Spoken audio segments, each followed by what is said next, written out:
Olá pessoal, tudo bom? Bom, o tema da nossa aula de hoje é sentimentos e emoções à luz da análise do comportamento, né? Como eu falei com vocês, esse nosso segundo bimestre, ele vai envolver um pouco mais questões clínicas, né? Então, mais práticas da análise do comportamento. E aí, essa parte de sentimentos e emoções, ela acaba sendo muito recorrente quando a gente fala de análise do comportamento, porque muitas teorias acabam interpretando a forma como a análise do comportamento trata sentimentos e emoções como se nós desconsiderássemos. Quando na verdade a gente considera, porém a gente tem uma perspectiva de trabalho diferente que as outras abordagens geralmente têm, tá? Então a gente vai falar um pouquinho sobre os sentimentos e as emoções, tá? E aí, na medida que a aula for acontecendo, anotem as dúvidas para que a gente consiga esclarecer depois na reunião do Zoom. Bom, como eu falei, o behaviorismo ele tem uma perspectiva diferente das outras disciplinas, né? Digamos assim, das outras abordagens sobre os sentimentos e as emoções, né? Então, para nós behavioristas, né, analistas do comportamento, tanto fazer, pensar e sentir são ações, né, do nosso organismo que ocorrem sobre algumas condições ambientais específicas, né? Então, o sentir é uma forma, sim, de comportamento, tá? Não é a causa de um determinado comportamento, mas sim o comportamento em si, tá? Ao longo da aula a gente vai esclarecendo melhor como que isso funciona. Então, os sentimentos como fenômenos mentais não é algo que a análise do comportamento considera, tá? Mas sim, a gente vai olhar para os sentimentos como manifestações físicas do organismo, né? Ou seja, como ações sensoriais. Então, o sentimento ele vai estar incluído muito mais na classe de comportamentos inatos do que de comportamentos operantes, tá? Então, tem muito mais uma relação física, né, de sensações físicas, muitas vezes, que, claro, vão acontecer em decorrência de algum contexto, né? Ou seja, do ambiente no qual a gente está inserido, né, das relações das quais a gente está atuando. Então, esse contexto é que vai, muitas vezes, ser o eliciador de alguns tipos de sensações no corpo que a gente acaba nomeando como sentimentos, tá? De maneira geral, a gente fala dos sentimentos enquanto comportamentos privados, porque eles acontecem de maneira privada, ou seja, somente eu consigo saber o que eu estou sentindo diante daquela situação. Né? Então, muitas vezes a gente acaba nomeando sentimentos, né, enquanto classe de uma sociedade. Então, por exemplo, quando eu falo amor, todos vocês, de alguma maneira, têm uma concepção do que amor significa. Apesar das diferenças, a gente tem algo em comum que designa o que é amor. No entanto, como eu sinto o amor é diferente da forma de cada um de vocês, porque a forma como eu sinto determinado sentimento vai falar da minha história de vida, tá? Então, só eu consigo identificar de fato o que eu sinto. Então, a gente chama de evento privado. E aí, quando a gente fala de evento público e privado, a diferença é, o evento público a gente consegue observar. Então é aquilo que eu consigo ver na outra pessoa. Então, por exemplo, vamos falar do sentimento de amor. Quando suponhamos que eu esteja apaixonada, amando uma pessoa. Eu estar na presença dessa pessoa pode me gerar o sentir, né? Frio na barriga, pode fazer eu ficar com as mãos suadas. Isso seriam os eventos privados que acontecem na presença dessa pessoa a qual eu amo. O evento público seria, por exemplo, eu ficar corada, né? Então, minhas bochechas ficam rosadas e isso mostra para outra pessoa uma reação, né, do meu corpo, a qual eu não tenho controle, mas é um evento público, ou seja, observável, tá? Então, o evento público e o privado, eles vão se diferenciar apenas quanto ao acesso, tá? Porque eles podem ser estudados. Agora, a forma de acesso a eles é diferente. Então, o evento público, muitas vezes, a gente não precisa da pessoa dizer, a gente consegue observar. O evento privado, por outro lado, ele precisa ser descrito. Então, a pessoa que sente precisa dizer o que ela tá, o que está acontecendo dentro dela. E aí, é um certo problema porque a gente precisa confiar, né, no que a pessoa está dizendo, mas existe uma série de contingências que podem atrapalhar quando a gente diz desse relato verbal, né? Muitas vezes até um desejo de que as pessoas não conheçam o que ela está sentindo, né? E aí mascarar de alguma forma esse sentir, né? Mas enfim, mas de qualquer forma, né, quando a gente fala do evento público e privado, né, desses sentimentos, né, que a gente fala, desse sentir que está dentro da gente ou que a gente acaba manifestando de alguma forma, muitas vezes sem o desejo de manifestar, eles são estímulos e respostas, né, ou seja, são comportamentos que são regidos pelas mesmas leis. O Skinner ele vai falar que os sentimentos eles não explicam, né, por que a gente se comporta da maneira como se comporta, tá? Ele vai falar que os sentimentos são produtos de contingências, então eles são produto, de fato, do ambiente no qual eu estou inserida e das coisas que acontecem nesse ambiente, tá? E isso é uma construção ao longo da minha vida. Não é a partir de agora que eu vou descobrir determinado sentimento dentro de mim, né? A forma como eu me sinto. Isso são pareamentos sucessivos ao longo da nossa vida. Então, a análise do comportamento, ela tem uma visão diferente da tradicional, né? Então, o Skinner, quando ele fala, antes dele falar da análise do comportamento, ele sempre traz a visão da abordagem tradicional, para justamente fazer um comparativo e para as pessoas conseguirem compreender onde é que está a diferença. Então, as abordagens tradicionais, geralmente, elas não vão tratar das causas, né, do comportamento, ao buscar essa explicação interna, né, que é o sentimento em si. Na verdade, vai ser como se fosse aquela ideia do mentalismo, né? Então, tá dentro da pessoa, e aí é como se a gente seguisse utilizando a introspecção, né, para poder ter acesso a esse sentimento. Então, não é tratado, digamos assim, de maneira científica, que é o que o Skinner sempre buscou, né, dentro da análise do comportamento. E aí, a análise do comportamento, por outro lado, ela vai tratar dos sentimentos, entendendo que existem variáveis ambientais envolvidas na produção dos sentimentos, né, e do comportamento. Então, o analista do comportamento ele vai tentar identificar essas variáveis e modificá-las para obter mudanças reais naquele indivíduo. Então, para entender o que é o sentimento, né, que a pessoa muitas vezes traz dentro do nosso atendimento lá no consultório, inicialmente a gente precisa entender o contexto, tá? A gente precisa entender quais variáveis estão envolvidas naquele relato daquele sentimento, para que depois a gente pense, né, como modificar essas contingências e trazer algum tipo de mudança no sentimento trazido, né? Muitas vezes vem em forma de queixa, então eu estou me sentindo muito deprimido, eu tenho me sentido muito ansioso, tá? Então, para que a gente tente modificar esse sentimento que o nosso cliente traz, é preciso fazer um trabalho muito minucioso, porque senão a gente acaba muitas vezes trazendo um alívio para esse sentimento, né? Se a gente não considera todo o contexto. E aí a chance de ter uma recaída desse sentimento é muito alta, porque a gente de fato não modificou todo o contexto necessário. A gente foi num ponto, muitas vezes um ponto principal daquele momento.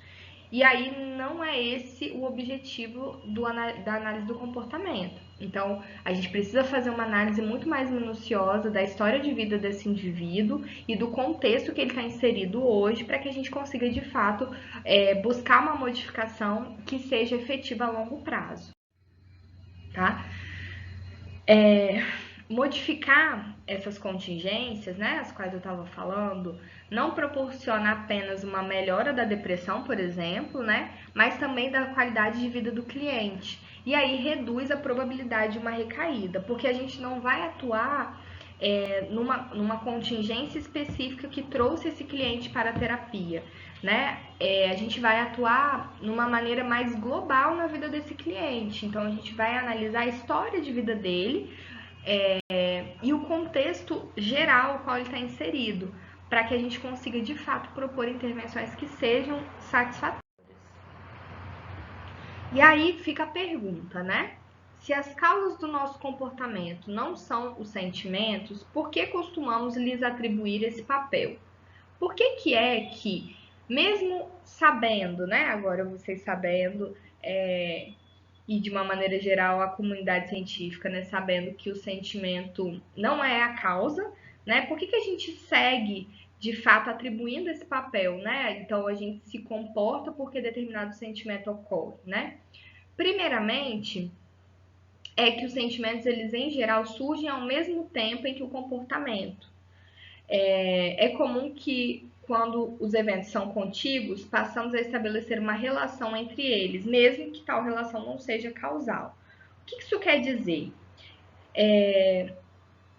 Quando a gente fala de comportamento respondente, eles acontecem de maneira muito espontânea. Então, nem sempre a gente consegue, nem sempre não, a gente não consegue controlar esses comportamentos, né? Então, eu ficar, por exemplo, corada é algo que eu não consigo controlar. Por mais que eu me prepare antes, por exemplo, eu vou entrar em contato com a pessoa, né, que me deixa, sei lá, que eu tenho amor e aí eu geralmente fico corada. Por mais que eu tente me preparar para esse momento, é um comportamento que ele vai aparecer independente de eu querer ou não.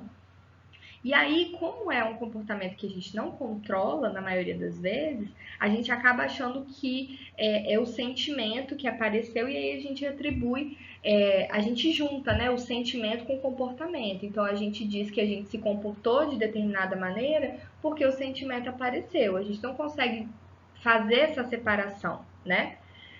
E a gente também tem uma dificuldade de identificar os eventos que antecederam esse comportamento. Então, existe uma história de condicionamento que faz com que determinados comportamentos respondentes apareçam em determinadas situações. Né? A nossa história evolutiva, ela nos preparou para isso. Então, a evolução da nossa espécie fez com que a gente adquirisse alguns tipos de comportamentos.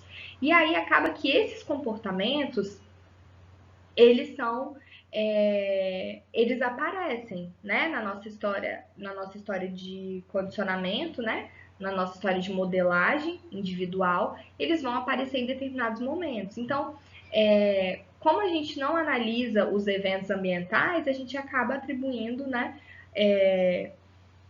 o resultado ao sentimento e não ao antecedente, né, do ambiente que ocorreu.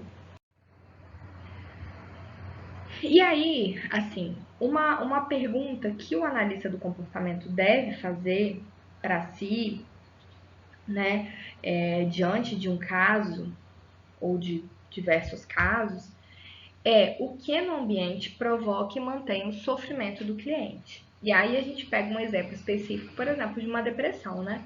Então, o que é no ambiente daquela pessoa, né? Quais as contingências que provocam e mantêm esse sofrimento? Né? O que faz ele se sentir da forma como ele se sente? O que está envolvido nesse processo que faz com que, por exemplo, a depressão se mantenha?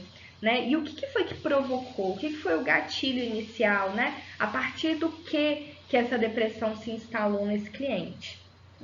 Então, é importante que nós, enquanto analistas do comportamento, identifiquemos, né, quais são essas variáveis, perguntando sobre quais as situações esses sentimentos e comportamentos acontecem e sobre quais outros comportamentos do cliente nessas situações, né? Quais são os comportamentos dele. Então, a gente precisa entender, primeiramente, qual é o contexto que, em geral, esses sentimentos e os comportamentos acontecem, tá? Então, quando é que você percebe que você sente mais tristeza, né? Por exemplo, na queixa de depressão, geralmente o cliente traz a questão da tristeza, né? Então, vamos usar esse exemplo. Então, em que situação que você sente que você fica mais triste? Né? E aí o comportamento geralmente é o choro, né? Então, você fica triste, que você se sente triste, que você acaba consequentemente chorando mais. E aí a gente vai ter algumas situações chave, né? E aí, quais outros comportamentos que você costuma emitir nesse tipo de situação, que não seja, por exemplo, ficar triste e chorar? Às vezes, além de ficar triste e chorar, ele vai ter um comportamento de fuga, né? Ah, eu quero sair dessa situação, eu pego e saio, eu vou para minha casa, ou eu saio de casa, eu vou comer um chocolate, enfim, né? Quais outros comportamentos estão envolvidos quando o sentimento de tristeza e de depressão aparece? Então, isso é importante da gente conhecer o contexto, né, geral em que acontece esse sentimento. E é muito comum, gente, que o analista do comportamento ele ensine ao cliente a observar e descrever melhor os eventos ambientais, tá? O que a gente observa? Nós, de uma maneira geral, seres humanos, a gente tem uma dificuldade, e aí a gente pode colocar a culpa no nosso contexto social, de descrever as situações, tá? Então, geralmente a gente não observa muito bem o que acontece nas situações. A gente tem relatos muito pobres sobre as nossas situações de vida. Então, quando eu peço para um cliente descrever, geralmente ele vai me trazer um relato muito pouco rico. Ele vai trazer um relato sem detalhes. Então, fica difícil da gente analisar o contexto geral quando esse relato ele é muito pobre. Então, a gente precisa ensinar a esse cliente a observar melhor as situações para que a descrição dele consiga, de fato, ser mais rica. E aí a gente consiga trabalhar melhor nessa situação. Então, em geral, nas primeiras sessões, vão vir relatos muito pobres das situações, poucos detalhes, com pouca coisa do contexto mesmo. E aí, o primeiro treino que geralmente a gente faz com o cliente é esse, dele conseguir buscar uma melhor visão, que ele consiga olhar melhor para aquela situação, observar mais e trazer mais detalhes.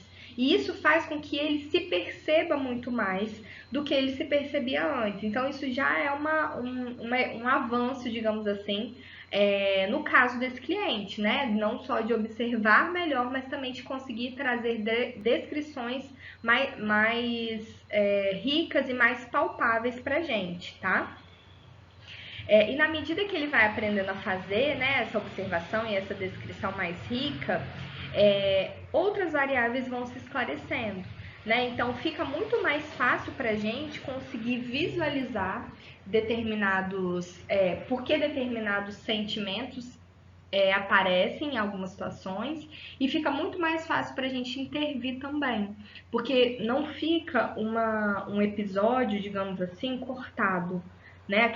Quando a gente vê um episódio sei lá, de uma série que tem alguns cortes, é muito comum, por exemplo, filme de sessão da tarde. Quando você assiste o filme, por exemplo, no cinema, ele é passado completo. Quando é um filme de vai passar na sessão da tarde, por exemplo, eles fazem alguns cortes para que o tempo fique dentro do que eles têm, né, ali na televisão. Então, algumas cenas são cortadas. Então, quando a gente vê aquelas cenas cortadas e a gente já viu o filme integralmente, muitas vezes algumas coisas ficam sem sentido. E é da mesma forma quando o nosso cliente não consegue trazer uma descrição muito rica. Então, por mais que ele descreva, fica parecendo que estão faltando algumas partes. E aí, quando ele aprende a fazer essa observação mais rica e a descrição mais rica, fica muito mais fácil para a gente trabalhar com o que ele traz de relato verbal. E aí, por exemplo, quando a gente pega um caso de depressão, né, a queixa principal do cliente é depressão, tristeza, em geral, as descrições são com poucos detalhes, até porque o cliente ele não consegue ficar sob controle das contingências, então ele dá uma desligada, muitas vezes até como uma estratégia de defesa, né? Mas quando a gente consegue fazer com que ele observe mais o contexto, né, e consiga trazer descrições mais ricas, a gente observa que tem um contexto muito aversivo, tá? Ali uma família, muitas vezes, que não é nem um pouco reforçadora, um trabalho, enfim, né, o contexto dele, de uma maneira geral, é aversivo. Existe uma alta frequência de comportamentos que produzem ou prolongam o sofrimento, né? E uma baixa frequência de comportamentos que produzam reforçadores positivos. Então, em geral, esse cliente ele quase nunca é reforçado positivamente. Então, ele vive sobre condições aversivas o tempo inteiro. E aí, isso vai, digamos assim, somando até chegar no ponto desse cliente, de fato, ficar com uma tristeza muito profunda, né? Ter esse sentimento de tristeza profunda e, consequentemente, muitas vezes ser diagnosticado com a depressão, né? Porque são outros comportamentos que acabam se envolvendo. Então, não só o sentimento de tristeza, muitas vezes isolamento social, deixar de fazer coisas do dia a dia que antes eram reforçadoras, né? Então, nada traz prazer mais. É, desânimo, enfim, uma série de outros comportamentos que acabam se juntando, né, ao que era uma tristeza forte e aí acabam sendo enquadrados como um quadro de depressão. Então, por exemplo, no caso da depressão, quando a gente identifica as variáveis que são mais relevantes, a gente propõe, né, algumas mudanças comportamentais que alterem o ambiente do cliente. Então, suponhamos, né, que uma família muito aversiva. Então, o que, que é que dá para pensar? Vamos trazendo uma mudança drástica, né? Vamos colocar um extremo, né? Ah, existe a possibilidade de você sair da casa dessa família, de você ir morar com outra pessoa, ir morar só. E aí, suponhamos que esse cliente, ele de fato se propõe a isso, né? Porque ele realmente consegue perceber que ali naquele contexto, por mais que ele tente, ele não vai conseguir melhorar. Não vai conseguir receber, por exemplo, reforço positivo daquelas pessoas em questão nenhuma. E aí ele sai desse ambiente, né? Ele vai morar com um amigo, por exemplo, vai dividir a casa com esse amigo, e aí esse amigo é super reforçador, eles têm uma boa amizade. Então já ajuda bastante, por exemplo, naquele sentimento de tristeza constante, né? E aí ele passa a ficar sob controle de outros sentimentos. Né? Então, a presença daquele amigo é reforçadora, traz sentimentos de alegria, por exemplo, né? Porque tem todo um contexto ali que acaba influenciando positivamente, né? E aí é isso, assim, alterando o ambiente também se altera o organismo que se comporta. Então, o comportamento daquele cliente vai mudar, né? Mudando o contexto dele. De modo que, com o passar do tempo, os sentimentos de profunda tristeza podem deixar de existir, dando lugar ao sentimento de alegria, por exemplo. Que foi esse exemplo que eu dei. Então, no início, mesmo que ele esteja mais sob controle desse sentimento de tristeza, né, que é falta de vontade de fazer as coisas, vontade de ficar deitado, dormindo. Se ele tem, por exemplo, se ele muda para casa de um colega que, sei lá, estimula ele, vamos dar uma volta na praia, vamos no mercado juntos, vamos cozinhar alguma coisa juntos, vamos assistir um filme juntos, né? Então, são comportamentos que ele começa a emitir que, além de reforçados, começam a produzir nele sentimentos diferentes daqueles que ele tinha naquele outro contexto. Então, gradativamente, a tristeza vai sendo transformada em alegria, né? Ou outros sentimentos. E aí a gente está falando da importância da gente conseguir descrever os eventos ambientais de uma maneira mais eficiente, digamos assim, né? E aí a gente se questiona, tá, e por que a gente nunca aprendeu isso antes, né? Por que isso não estava inserido no nosso aprendizado ao longo da vida, né? Por que a gente precisa aprender a fazer isso em algum momento, sendo que isso poderia estar inserido no nosso dia a dia, né? Existem algumas, digamos assim, algumas justificativas para isso, tá? Quais são elas, né? Primeiro, de maneira geral, a nossa comunidade, a nossa sociedade, ela não nos ensina, né, a olhar para os estímulos que antecedem os nossos estados emocionais. Então, isso é cultural. Não é porque sua mãe e seu pai não te ensinaram. A sociedade que a gente está inserida, ela não ensina, né? E quando a gente aprende a se comunicar, nós somos ensinados a atribuir a causalidade das nossas ações aos nossos sentimentos. Então, por exemplo, né, o exemplo do livro, né? Quando uma criança chora sem parar, a mãe vai e pergunta: por que você está chorando? Você está triste? Então a gente já dá a dica, né? Então, quando a gente vê uma pessoa chorando, a gente imediatamente: por que você está triste? Ou quando a gente vê uma pessoa, sei lá, sorrindo, né? Nossa, você tá feliz, o que aconteceu? Então a gente já associa determinados comportamentos a sentimentos. E isso é desde criança, então é diferente, é difícil para que a gente consiga fazer essa diferenciação, porque desde criança nós somos ensinados que uma coisa é em função da outra. Então, né, a causa dos comportamentos são os ensinados que são em função de algum sentimento e não de alguma coisa que aconteceu no contexto. Então, por exemplo, a criança estava brincando de bicicleta, andando de bicicleta, caiu da bicicleta e se ralou. E aí causou choro nela, porque ela sentiu dor, né? E aí a mãe, ao invés de dizer: por que você está chorando? Você caiu de bicicleta, né? Atribuindo a causa do choro ao que realmente aconteceu, né? Ao comportamento que ocorreu, que foi cair da bicicleta, a mãe vai se utilizar de outra forma de expressão. Vai falar: você está chorando por quê? Você está triste? E aí a criança vai dizer: sim, eu estou triste porque eu caí de bicicleta. Entendem a diferença? Então, isso é algo que acontece de maneira recorrente na nossa vida. E aí, de fato, é difícil para a gente até conseguir ter essa lógica de diferenciar, né? Porque é algo que nos foi ensinado ao longo de anos e anos. Para o behaviorismo radical, os sentimentos eles são respostas eliciadas, correlatadas do nosso comportamento, produzidos, portanto, pelos mesmos eventos ambientais que produziram a resposta observada publicamente. E aí a gente volta àquela ideia, os conceitos dos eventos públicos e privados. Por exemplo, né? Uma pessoa que bate o carro, então bateu o carro, a pessoa fica com raiva, né? Disse que ela tá com raiva. Por quê? O que é observado, né? Ela vai tensionar, por exemplo, os músculos da face, ficar com uma expressão tensa, vai, sei lá, sair do carro batendo a porta, vai, enfim,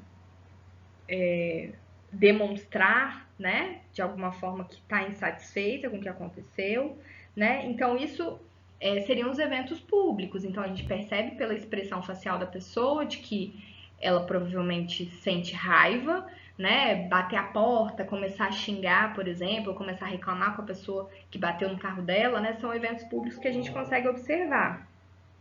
Agora, existem as outras respostas privadas, né, que a gente de fato não consegue ver, que seria o que, por exemplo, né? Pode ser que a frequência cardíaca dessa pessoa mude, então o coração fica mais acelerado, uma sensação de dor no estômago, de dor de cabeça, né? Que são os eventos privados, que somente quem está sentindo é que de fato consegue dizer, né, o que está sentindo, né? Só ela está sentindo, não tem como a gente entrar dentro da pessoa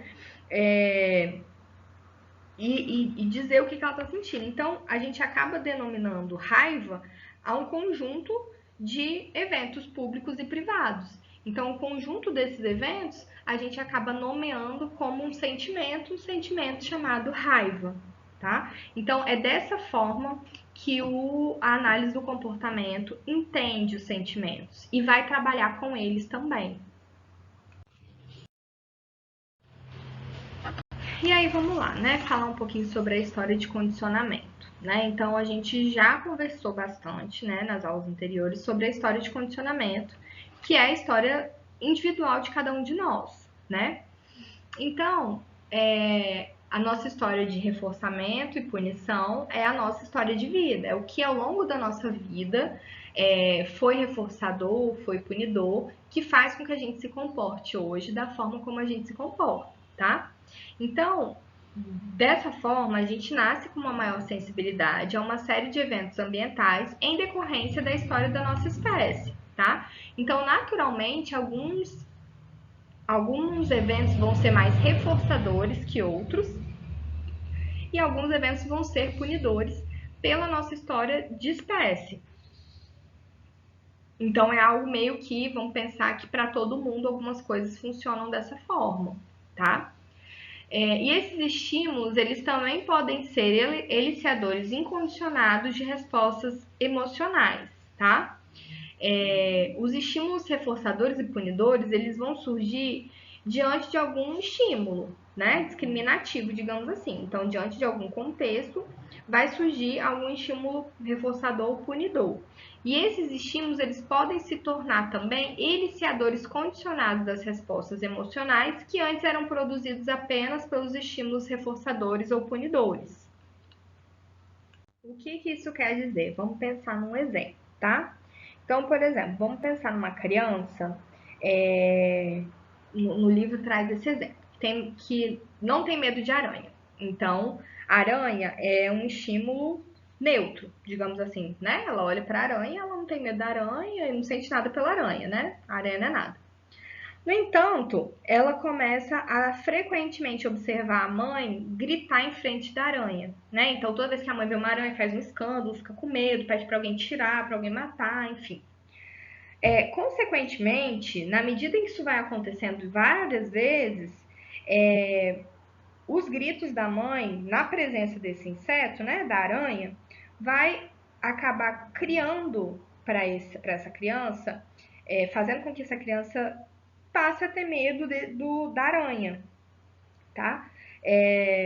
Por quê? Porque foi pareando esse comportamento. Então, ela foi aprendendo que diante de uma aranha é necessário gritar e ter medo, né? Então, a aranha passa a ser um estímulo, digamos assim, condicionado para essa criança, o que antes não era. E isso, gente, é para tudo na nossa vida. Ninguém nasce, vamos pensar em algo maior, com preconceito, tá?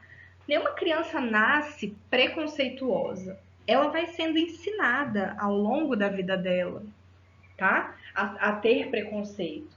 Ninguém nasce com fobias, né? Medo de aranha, medo de rato, medo de cobra, de barata.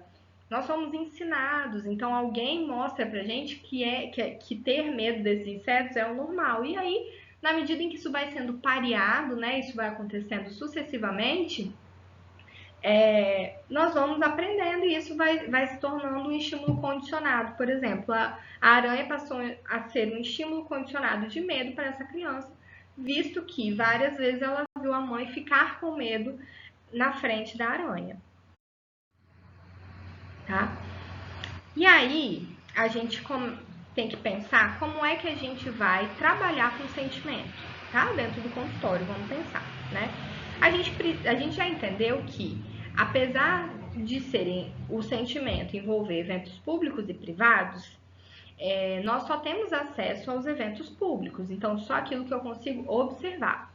Para eu ter acesso aos eventos privados, eu preciso que o meu cliente me relate, tá? E aí, como é que isso vai acontecer? De que forma que vai acontecer o relato desses sentimentos, né? A partir do relato verbal, obviamente, né?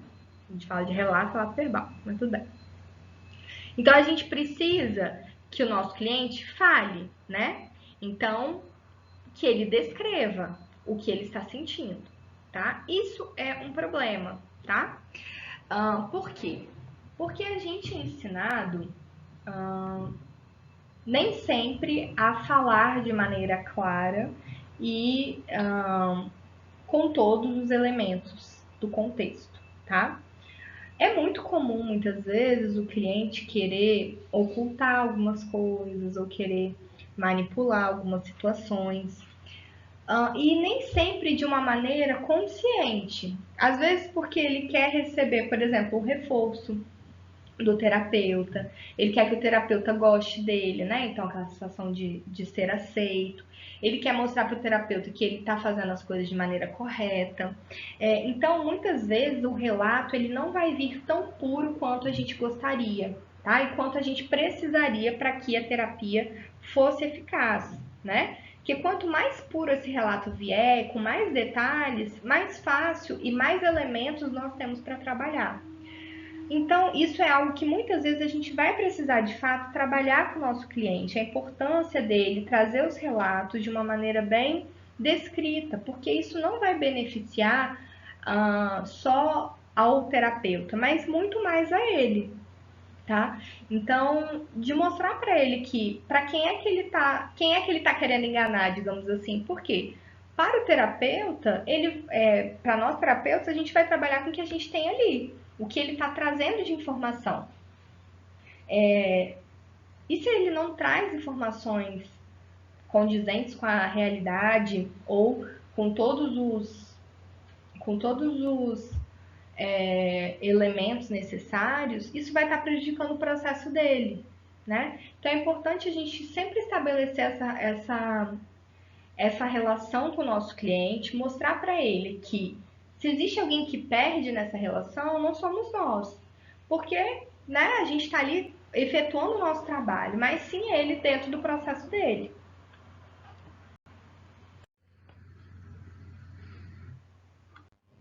E aí o Skinner ele tem algumas sugestões de como ensinar aos nossos clientes a relatar os eventos privados, tá? Porque os eventos públicos a gente tem acesso, então a gente consegue, por exemplo, observar quando o nosso cliente está falando de alguma situação que evoca, por exemplo, tristeza, né? Então a gente observa que ele pode chorar, que ele pode, enfim, ter uma expressão, né? Ficar com os olhos mais voltados para o chão, né? Começar a mexer nas mãos. Então, há algumas dicas, né, de comportamentos públicos. Mas o que ele sente, né, a nível de comportamento privado, a gente precisa que ele relate. Então, como é que a gente pode ensinar? E aí o Skinner ele vai trazer 4 formas, do ponto de vista dele, que são eficazes para esse tipo de relato, tá? O primeiro seria modelar esse relato a partir de uma resposta pública, comumente produzida por um estímulo exclusivamente privado. O que isso quer dizer? Então, qual que seria um exemplo, por exemplo, desse tipo de modelagem? A criança bota a mão na cabeça e franze a testa, e aí a mãe pergunta: você tá com dor de cabeça? Sua cabeça tá doendo? Você quer um remédio? E aí a criança fala: ah, sim, está doendo. Tem como a gente garantir que a criança de fato esteja com dor na cabeça. Mas se, por exemplo, a mãe dá o remédio e aí a sensação que essa criança tinha, né, de estar com uma dor melhora, naturalmente, quando a mãe observar que a criança está com a mão na cabeça e com a testa franzida, por exemplo, ela já vai imaginar que a criança esteja com dor de cabeça, mesmo que não esteja, né? Então ela vai passar a oferecer o remédio talvez em outras vezes, tá? Então isso é uma forma de modelagem, é uma inferência, né, que a mãe fez do comportamento do filho. E a gente faz isso o tempo inteiro. Então a gente observa uma pessoa emitindo determinado comportamento público e a gente imagina o que esteja acontecendo internamente, né, de maneira privada. E aí muitas vezes a pessoa vai acabar se utilizando do que a gente disse para poder justificar determinado comportamento. Isso acontece também dentro do consultório. Então, muitas vezes o cliente ele vai trazer algum relato e aí a gente vai observar que ele tá, sei lá, vamos ao exemplo da tristeza, né? Então tá mais cabisbaixo, né? Começa a chorar. E aí eu pergunto: você está triste? E aí muitas vezes o cliente vai dizer: estou. Não necessariamente o sentimento que ele tem interno é de tristeza, né? Devido ao contexto. Mas quando eu sugiro eu acabo modelando o comportamento desse meu cliente. Então, em situações parecidas, ele vai, ao invés de tentar descrever a contingência do que houve, ele simplesmente vai dizer que ele está triste, tá? Então, esse é um tipo de modelo que a gente precisa evitar dentro do consultório. Segundo, modelar esse repertório a partir de um evento público antecedente. Um exemplo seria a criança caiu de bicicleta, vou usar aquele outro exemplo. Então, ela chega com o joelho ralado. E aí a mãe vai dizer, tá doendo? E aí a criança vai dizer, tá. Por quê? Dentro do contexto do tombo de bicicleta, a criança vai estar sentindo uma série de coisas, inclusive a dor ali naquele corte. E aí a mãe, por exemplo, pergunta se está com dor, a criança diz que está com dor, aí vai e bota um remédio ali no joelho, melhora. Se isso for feito repetidas vezes, naturalmente a criança vai aprender que quando se rala, ela sente dor. E é aquilo que ela sente. Agora, se em outro contexto, se no mesmo contexto a mãe tivesse um comportamento diferente, por exemplo, não foi nada, daqui a pouco isso passa. Para a criança, não vai ser dor, né? Vai ser nada. Por mais que ela sinta uma ardência, que esteja incomodando aquele ralado no joelho, ela não vai entender aquilo como dor. Então, percebam como a contingência, né, o que acontece no ambiente, a forma como nós somos modelados faz diferença em relação aos sentimentos. Então, a sensação de dor, ela é muito relativa, porque para uma criança que foi ensinada desde pequena, né, que se ralar dói e que precisa de um remédio, é diferente daquela criança que se ralar, a mãe fala que não é nada e aí ela aprende que não é nada. Então, a gente precisa ter muito isso em mente dentro do consultório para que a gente consiga entender. Então, o que o nosso cliente relata como sentimento, estou sentindo dor, a gente precisa entender o que é dor para ele, né? E que contingências estão envolvidas para que ele sinta isso que ele diz que é dor, né? Tanto os eventos públicos como privados. A terceira forma seria o uso de metáforas, tá? O que seria o uso de metáforas? Então, por exemplo, a gente utiliza isso o tempo inteiro. Por exemplo, dizer que o estômago está embrulhado, né? É um evento privado e que aí eu uso uma metáfora para poder me expressar. Minhas mãos estão congelando, né? Então são metáforas que a gente acaba utilizando para poder descrever eventos privados. O que não é nem um pouco preciso, digamos assim, né? Então, o que é um estômago embrulhado? O que é uma mão congelando? Tá? De que forma esse cliente sente isso? Tá? Então, essas três formas iniciais são formas que a gente deveria evitar, tanto de ensinar para as nossas crianças, digamos assim, quanto da gente se utilizar, porque elas não dizem absolutamente nada sobre os sentimentos, digamos assim, tá? Então, são formas de modelagem que deveriam entrar em desuso, mas a gente sabe que a nível de sociedade isso é difícil. E aí, qual que é a forma que seria mais adequada para que a gente conseguisse descrever os sentimentos de uma maneira precisa, né? Seria relatá-los sem se remeter aos nomes. Então, a gente conseguir descrever o que de fato estamos sentindo, tá? Então, por exemplo, ao invés da gente dizer numa situação, eu corri porque eu fiquei com medo, a pessoa pode dizer, eu saí correndo quando vi o assaltante, ou quando eu vi a onda vindo. Então, dizer de fato o que é dentro da contingência que me causou aquele comportamento, né? Eu fiquei corada porque eu estou com vergonha. Ou eu fiquei. Sim, eu fiquei corada porque fulano chegou perto de mim e me fez uma pergunta. Né? Então, a gente conseguir, de fato, fazer uma descrição pura do que é que causou o comportamento. E é isso que a gente vai ensinar para o nosso cliente.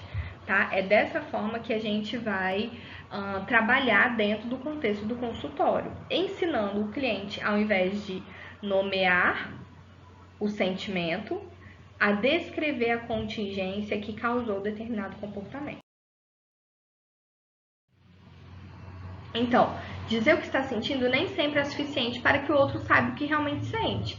Porque o que é dor para mim pode ser diferente do que é dor para você, o que é amor para mim pode ser diferente do que é para você, o que é tristeza, né? Então a gente tem que considerar que a história de reforço e punição de cada um é diferente. Então a gente vai precisar considerar isso também dentro do consultório e por isso que a gente precisa ensinar o nosso cliente a trazer essas descrições detalhadas, né, do que acontece no ambiente dele, tá? E aí, nós, analistas do comportamento, quem seguir na linha, né, não vão se preocupar com o nome que a pessoa dá ao que sente, mas sim aos eventos, né, relacionados com o sentimento descrito. Então, inicialmente, nosso cliente ele vai trazer sim o nome do sentimento. E cabe a nós, analistas do comportamento, moldarmos o nosso cliente a ponto de que ele pare de falar, né, o nome do sentimento e comece a descrever os eventos relacionados com esse sentimento, né, que é algo interno, privado e que a gente não consegue observar.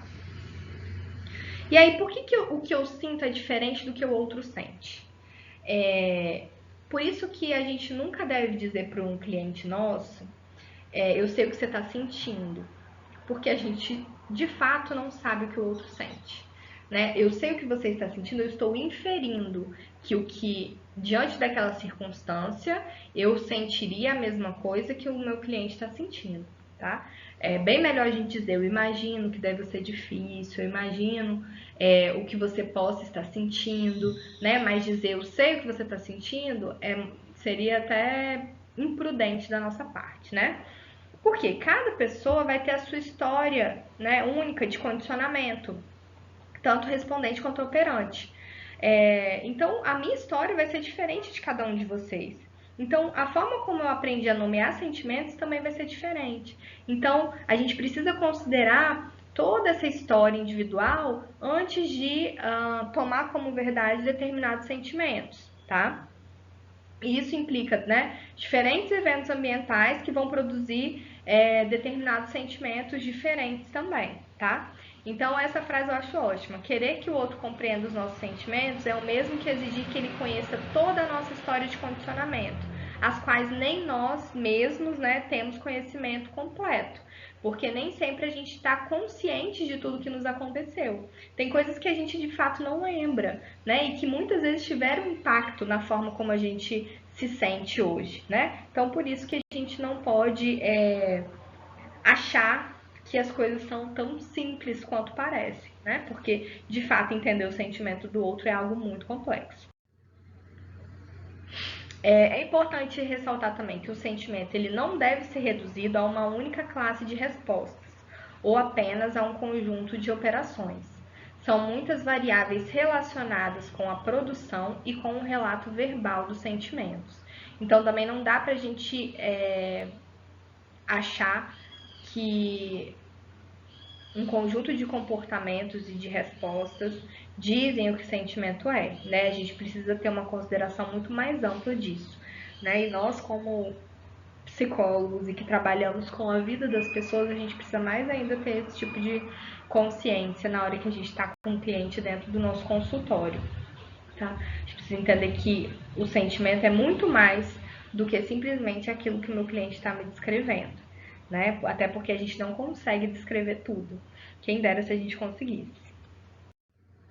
E aí a gente passa então passa a falar, né? Então eu trouxe aqui os principais sentimentos e descritos a partir da análise do comportamento, que eu acho importante a gente conseguir compreender como que dentro da análise do comportamento a gente visualiza determinados sentimentos. Então, o que é que está envolvido para aquele determinado sentimento aparecer, né? E aí a alegria, né? O que seria a classe de comportamentos alegria, né? A alegria ela costuma surgir em situações nas quais, no passado, as respostas produziram reforçadores positivos com alta probabilidade. Então, em geral, se relaciona com a história de um pareamento entre as respostas fisiológicas, comumente denominadas alegria, e estímulos eliciadores condicionados. Então, por exemplo, né, a gente se sente alegre quando conversa com algum familiar, porque na nossa história de vida, estar com aquele familiar, conversar com aquele familiar, gerou, por exemplo, risadas, gerou boas lembranças, né? Então, conversar com aquele familiar que me gerou comportamentos reforçadores, né, positivos lá atrás, faz com que eu estar com ele naquele momento, né, presente, me gere esse sentimento de alegria. Então, sempre vai estar relacionado a reforçadores positivos, né? Um outro exemplo, receber um presente do namorado é um reforçador positivo, né? Então, o presente ele vem em forma de atenção, em forma de carinho. Então, é um reforçador positivo que faz com que eu tenha o sentimento, né? Que seria de alegria, que são as respostas fisiológicas de sorrir, de bem-estar, de enfim, sentimento de borboletas no estômago, né? Então, uma classe de comportamentos que trazem bem-estar de fato. A tristeza geralmente se relaciona com o término de reforçadores, ou seja, uma determinada fonte de reforço deixa de ser reforçadora, tá? Então, tem os casos em que a pessoa tem possibilidades tão restritas. Eita, gente, desculpa. A pessoa tem possibilidades tão restritas de reforçamento que uma tristeza profunda se instala, que seria o caso da depressão, tá? Então, por exemplo, quando o brinquedo de uma criança quebra, ela fica triste porque não vai poder brincar mais com ela. Ou, por exemplo, um coleguinha, um vizinho, né? Que a criança brinca sempre, e aí esse vizinho se muda, né? Então ela vai ser. Aquele reforçador ele é interrompido. Um namoro que termina, então num namoro você tem uma série de reforçadores positivos, né? Uma pessoa que te faz companhia, que você ri junto, que você divide bons momentos. E aí quando se termina um relacionamento, em geral, acontece o término desses reforçadores. Então você não vai ter mais esses reforçadores com aquela pessoa. Então, de maneira geral, o sentimento que é descrito após essas contingências é o de tristeza. E aí, no caso da depressão, a gente pode pensar que é uma pessoa que de fato tem poucos reforçadores na vida, né? Então, aquela pessoa que a gente olha para a vida e fala desgraça pouco é bobagem, né? Porque é uma série de coisas que são punitivas muitas vezes, né? E os poucos reforçadores que muitas vezes essa pessoa tem, elas acabam sendo insuficientes. A raiva, ela, em geral, ela surge na presença de uma estimulação aversiva, geralmente produzida por outra pessoa, né? Ou quando a gente é privado de algum evento reforçador positivo, ou seja, quando acontece uma punição negativa, tá? E aí a raiva, ela é importante a gente ressaltar que vai ser na história de vida da pessoa que a gente vai explicar, vai conseguir encontrar, né, a explicação de quais os eventos que causam raiva, tá? Porque a raiva ela é muito particular, tá? Mais do que alegria e tristeza, eu acho que a raiva ela é mais particular ainda. Porque a gente pode perceber na história de vida das pessoas o quanto algumas situações causam raiva para umas pessoas, são extremamente aversivos, né, algumas situações, e para outras muitas vezes não vão fazer a menor diferença. E aí, assim, para a gente entender um pouquinho isso melhor, por exemplo, um adolescente que quer ir à praia, e aí a mãe não deixa ir à praia porque a gente está em tempo de isolamento social e ninguém pode ir à praia. E aí ele sente raiva porque ele foi privado de um reforçador positivo, que seria ir à praia com os colegas, né? Agora, por exemplo, numa outra situação, por que a gente precisa olhar para a história de vida? Eu trabalho num local e aí um dos meus colegas é aquele sabichão, né? Que sabe de tudo. Você fala uma coisa na sala, ele sempre sabe o mesmo, sabe mais, sabe melhor. né? Aos poucos, eu chegar e contar algo que eu descobri, e aí essa pessoa dizer que já sabia e que é assim, assim, assado, vai fazer com que eu contar novidades passe de ser um evento reforçador positivo, porque essa pessoa não vai me reforçar, muito pelo contrário.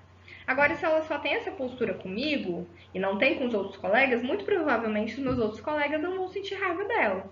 E aí, a minha raiva vai ser em relação a ela, e dos meus outros colegas às vezes vai ser indiferença, ou vai ser gostar, enfim, sentimentos diversos. Por isso que a gente precisa olhar para a história de vida da pessoa, né? E o porquê que o sentimento raiva aparece em determinada contingência. Frustração. Tá? A frustração a gente associa geralmente com raiva, elas ficam ali bem próximas, né?